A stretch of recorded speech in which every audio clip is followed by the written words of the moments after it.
Jippi kai ei. Tässä on Cheekki, moi. Hyvää kesää kaikille Staran katsojille.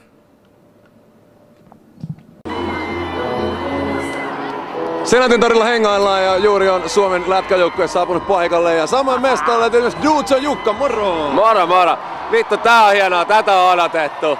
Miten Suomi taisteli oikeesti. Tässä on sitä samaa henkeä, sitä sisua perkelee, mitä meidän suomalaisissa on, ja nää jäbät todisti se. Kiitos Leijonat, kiitos Suomi ja ennen kaikkea kiitos Ruotsi, meidän rakas naapurivihollinen, joka päästiin taas vittu kaatamaan.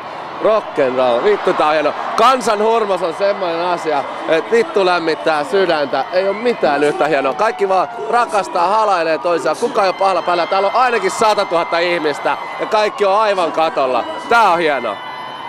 Missä äijä oli Tsiikan matsin eilen?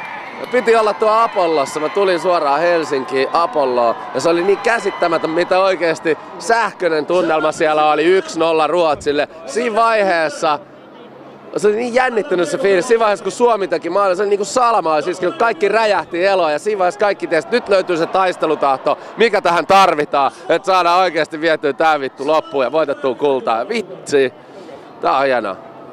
Sä tsekkasit enemmänkin noita pelejä, kuka oli paras pelaaja tällä kertaa?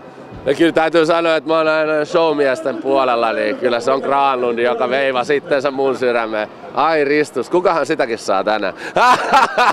Ei vaan, ihan mieletön. Kuitenkin pitää olla showta aina sopivasti. Ja äijällä on niin mahtavaa se, että lätkäähän tää vaan pääkunnossa ja hienosti veivaa mennä. Mut koko joukkue pelasi yhteen mun mielestä, se on parasta. Koska vittu yhdessähän ne sen teki.